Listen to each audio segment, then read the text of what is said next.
I couldn't handle it anymore. "I want to go to Mommy," my 8-year-old granddaughter begged, her voice weak, her eyes hollow, and her tiny body frail. I found her chained in the storage shed where I had gone to sort through my daughter's belongings. "Sweetheart, aren't you lost?" "Your mommy, she's not here anymore," I whispered, trying to hold back the tears. I wanted to comfort her, but the pain of losing my daughter was too fresh, too raw. I wanted to see my daughter too, to feel her warmth, to hear her voice again. As my granddaughter repeated, "I want to go to Mommy," over and over, I felt my heart shatter. Tears streamed down my face uncontrollably. In a moment of utter despair, I made a decision. "All right then, shall we go to the other side together?" I asked, consumed by grief. But just as I placed my trembling hands around my granddaughter's fragile neck, something familiar caught my eye. A memory flashed before me, a truth I had long buried. I froze, my heart pounding. In that instant, I vowed to seek revenge. It feels like yesterday, on Kelly's wedding day, I was filled with joy and pride. I called out to her, "Be happy, darling." My heart was full. I'm Rachel, 62 years old, working as a medical clerk at a nearby hospital. After losing my husband early on, I worked tirelessly to raise my daughter, Kelly, and her younger brother. Kelly was always so kind and thoughtful, much like her father. "Mom, thank you for everything. You must be tired. Let me give you a shoulder massage," she'd say, always finding ways to comfort me. When Kelly grew up, she started an online shop, doing well enough to save a good amount. A few years ago, she married James, an elite company employee, and soon after, they were blessed with a beautiful daughter, Joyce. My son also graduated from university, became a company employee, and started his own life. I thought I could finally relax a little, now that my children were grown and independent. But one hot summer day, Kelly came home with Joyce. Her face was pale, and she looked distressed. "What's wrong, dear? You don't seem yourself," I asked, worried. Kelly hesitated, then sighed, her voice shaky. "It might just be my imagination, but I feel like James has been acting cold towards me lately," she admitted. According to Kelly, James would come home late, reeking of alcohol, and when she tried to talk to him, he would yell at her to be quiet or, worse, ignore her completely. Sometimes, he'd lose his temper and hit or kick her. He even says he doesn't need to contribute to our expenses anymore, because I have my own income. He claims he's saving his share, but he won't even show me the bank book, she said, her voice breaking. "That's troubling," I responded, my heart sinking. "I wonder what's gotten into James. It must be hard for you."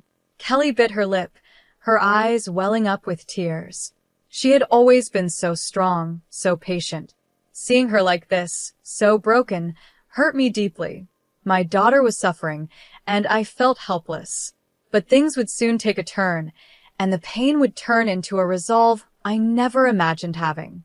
A resolve for revenge that would burn brighter than my grief. I gently said to her, "Why don't you try living apart from him for a while? If you want a divorce, you can always come back home.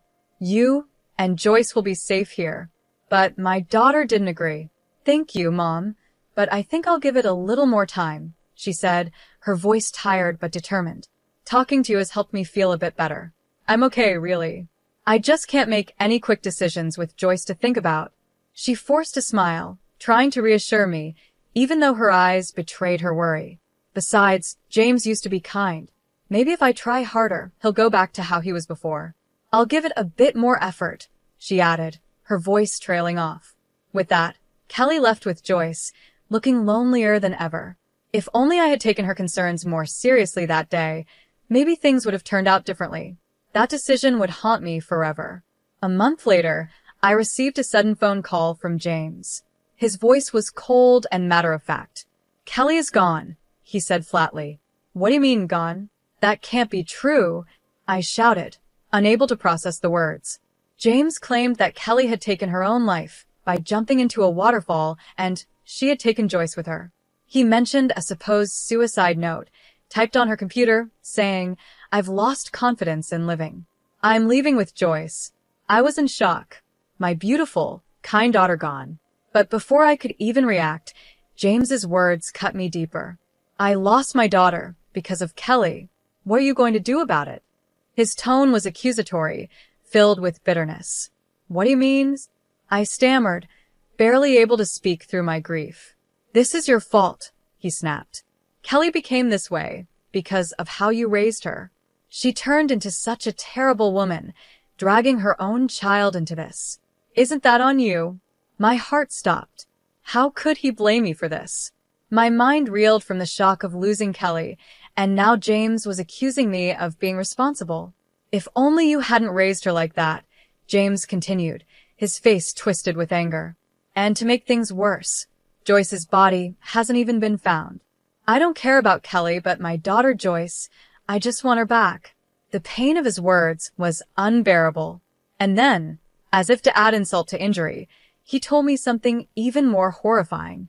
He had already cremated Kelly in a private funeral and scattered her ashes at sea, all without telling me.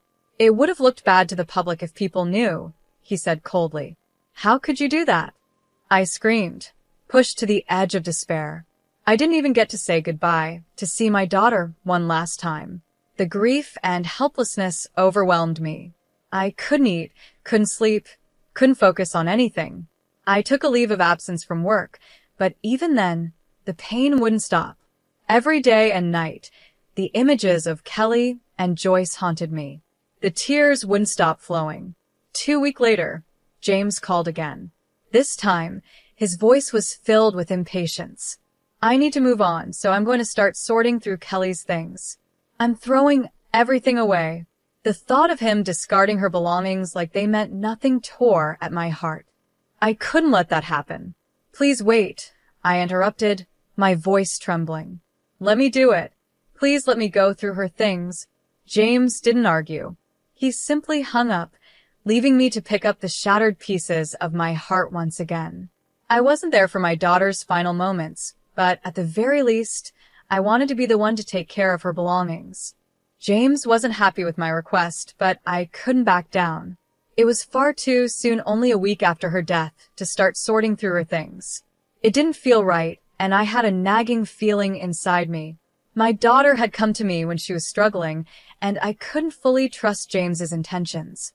I needed to see for myself if there were any clues or explanations about what had really happened. Unable to sit still, I went to my daughter's house the next evening. I couldn't reach James on the phone, so I decided to wait outside. The hours dragged on, and even as the night deepened, he didn't come home. Feeling uneasy, I tried calling him again, but this time, I was met with a sudden outburst of anger. It's so inconsiderate of you to show up unannounced. I'm working late today, so go home. Didn't I tell you I would handle Kelly's things? Don't ever come to my house again, James barked. I'm sorry to bother you when you're busy, but Kelly gave me a spare key in case of emergencies. Couldn't I use it just this once? I asked, trying to reason with him. Of course not. Jeez, what a pushy old hag. I'll sue you if you even think about stepping foot in here, he shouted, his cold words cutting through me like a knife. He hung up abruptly, leaving me standing there in shock. I didn't have the courage to enter the house without James's permission, so I started to leave.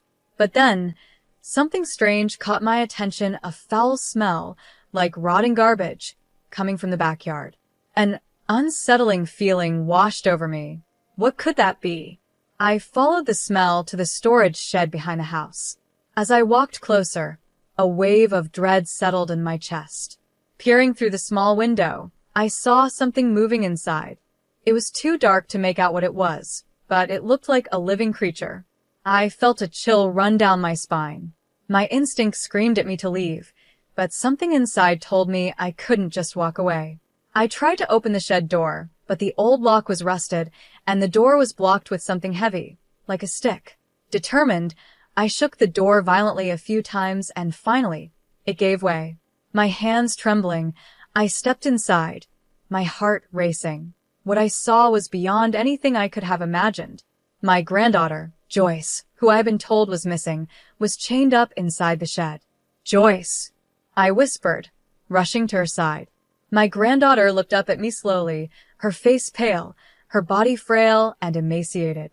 Grandma, she said in a soft, confused voice. Around her were scattered empty lunch boxes, some rotten and half-eaten pieces of bread. The smell was unbearable. There was even a bucket filled with excrement in the corner. The sight broke my heart. How could someone do this to her? Tears welled up in my eyes as I gently hugged her tiny, weakened body. But Joyce, with her hollow eyes and fragile frame, didn't hug me back. Instead, she whispered in a voice so soft it was almost a breath, "I can't take it anymore. I want to go to Mommy." Her words hit me like a punch to the gut. My tears flowed uncontrollably. "Grandma, take me to Mommy," she pleaded, her voice filled with despair. I held her tighter, my heart aching. "Yes, my sweet girl. We'll go together," I whispered, overwhelmed by the grief of losing my daughter. At that moment, all I wanted was to make her pain go away, to take her to the place where she could be with her mother again, far away from this horror. I placed my trembling hands on Joyce's neck, intending to leave this world with her. But then, something caught my eye, the necklace around Joyce's neck. It was the one I had given Kelly as a protective charm. My breath caught in my throat. There was something else attached to it, a key. A key that shouldn't have been there. "Where did you get this?" I asked, pointing to the key, my voice barely above a whisper. Joyce looked up at me with her tired eyes and responded. Her next words shook me to my core. I felt my heart race, my blood boiling with anger. So that's what had really happened. I couldn't believe it, and I knew in that moment I could never forgive him. Not after this. I quickly found a pair of pliers in the shed and managed to cut the chain that bound Joyce. Without wasting any more time, I took her with me, heading to a place where I could plan what to do next. My mind was set. I would get justice for Kelly. I would seek revenge. The very next day, James stormed into my home, his eyes wild with rage, his face red with fury. He was out of control. "You took Joyce, didn't you? She's my daughter. Give her back," he yelled, his voice filled with desperation. I remained calm. "I'm sorry, I don't understand. I've called you countless times, and you never answered." "Isn't Joyce supposed to be missing?" I replied, pretending to be confused. James's face flushed even redder, and he yelled louder, completely unaware that his own words were contradicting each other. "You know what I mean. I know you have her. But wasn't Joyce missing?" I asked again, watching as James fumbled over his words, trying to find a way out of the lie he had created. His anger flared again, and he shouted, "You dare call yourself a parent after what you've done to her? She's just a spoiled brat who doesn't listen. I was only disciplining her. Kelly couldn't handle raising her. That's why she took her own life." I stood there, stunned at his audacity. "This is the first I'm hearing about Joyce being unmanageable," I said quietly, barely able to contain my anger. "Of course I didn't tell you. You spoil her too much. That's why I said she was missing. How I discipline my child is my business, not yours." James snapped, his voice filled with venom. He paced back and forth, as if trying to justify his twisted actions. "But chaining her up in a shed? That's not discipline, James. That's abuse. I'm reporting this," I said firmly, my heart racing. Suddenly, James's lips curled into a twisted smile, and he let out a mocking laugh. "You don't have any proof," he sneered, his eyes filled with arrogance. "Oh, but I do," I replied, my voice steady. "I have photos of Joyce, and there will be a medical report, too." I pulled out my phone, showing him the pictures I had taken of Joyce's frail body, the chains, and the shed. Panic flashed across James's face, and he lunged at me, trying to grab my phone. "Give it to me," he shouted, his voice desperate. Just then, someone burst out from the next room. "Stop!" My son rushed in, grabbing James's arm and pulling him back. "Let go of my mother," he demanded, his voice strong and steady. "Why are you here?" James stammered, his eyes wide with fear. "Let me go." But my son, who had been trained in U.S. football during his college days, had James pinned down in no time. James looked pathetic, his earlier bravado completely gone. "We know everything, James. You stole Kelly's savings, and when she found out about your affair, you beat her." "How could you?" my son said, his voice full of disgust. James glared at us, confused and panicked. "How do you know all that?" he spat, his voice shaking. "Kelly told me," I replied calmly, watching as the color drained from his face. "What?" "She's alive," James stammered, his voice barely a whisper, as fear took over. I looked him straight in the eyes, and I told him everything. The truth about Kelly, the lies, and the revenge I was now determined to carry out. When I finally met my daughter, everything started to make sense. The key attached to Joyce's necklace wasn't just a random item, it was the key to our old family home, which had been vacant for some time. We had kept it for sentimental reasons, never imagining it would be used this way. At that moment, Joyce had pleaded with me, her small voice trembling. "Mommy said this necklace was a charm. Mommy is hurt. Please help." Hearing this, I felt a glimmer of hope that my daughter might still be alive. After rescuing Joyce, I rushed straight to the old family home, my heart pounding with fear and hope. When I arrived, I found Kelly collapsed on the floor, barely clinging to life. "Kelly, hang in there," I cried, lifting her limp body into my arms. I heard a faint whisper escape her lips. "Mom." At that moment, Joyce clung to Kelly, sobbing, "Mommy, I missed you." I quickly called 811, and soon after, Kelly was rushed to the hospital. The doctors told me that if we had been just a little later, she wouldn't have survived. Joyce, too, was in a terrible condition, malnourished, and weak, so she was admitted to the hospital as well. Despite everything, I felt a surge of relief and joy from the bottom of my heart. My daughter, whom I thought I had lost forever, was alive. But at the same time, I was consumed by an overwhelming anger toward the person who had put Kelly and Joyce through such an unspeakable ordeal. Once Kelly regained consciousness in the hospital, she told me the full story. It all started when she had discovered evidence of James's affair and his embezzlement of her money. She found incriminating files on his computer and confronted him. But instead of apologizing, James flew into a violent rage. He beat and kicked her, injuring her severely. Kelly, clutching her stomach in pain, begged him for help, but James only laughed and walked off to the bedroom as if nothing had happened. Knowing it wasn't safe to stay in the house, Kelly decided to flee. With Joyce's help, they escaped. But James had taken everything: her bank book, wallet, and phone. With no other options, Kelly and Joyce stumbled through the night for over an hour until they reached our old family home. Exhausted and in pain, Kelly collapsed there, hoping they were safe. Meanwhile, Joyce, trying to help her mother, sneaked back to their house to retrieve Kelly's phone and wallet while she slept. But unfortunately, that's when James caught her. Instead of caring for his daughter, he chained her up in the storage shed. Yet, despite the horror of being imprisoned, Joyce never revealed where her mother was hiding, no matter how much James pressed her for answers. Both Kelly and Joyce were on the brink of death. Kelly was weak, pale, and barely breathing, her body battered from James's attack. Even though they had managed to escape, it was only a matter of time before something even worse happened. James spoke lightly about the situation, dismissing everything as if it were nothing. "I thought they were gone for good," James admitted casually when confronted. Joyce wouldn't talk, and there was no sign of Kelly anywhere, so I just assumed they had gone to the other side. In his twisted mind, he thought Kelly was dead. He had even gone as far as to write a fake suicide note on her computer, making it look like she had taken her own life along with Joyce. But James's cruelty didn't stop there.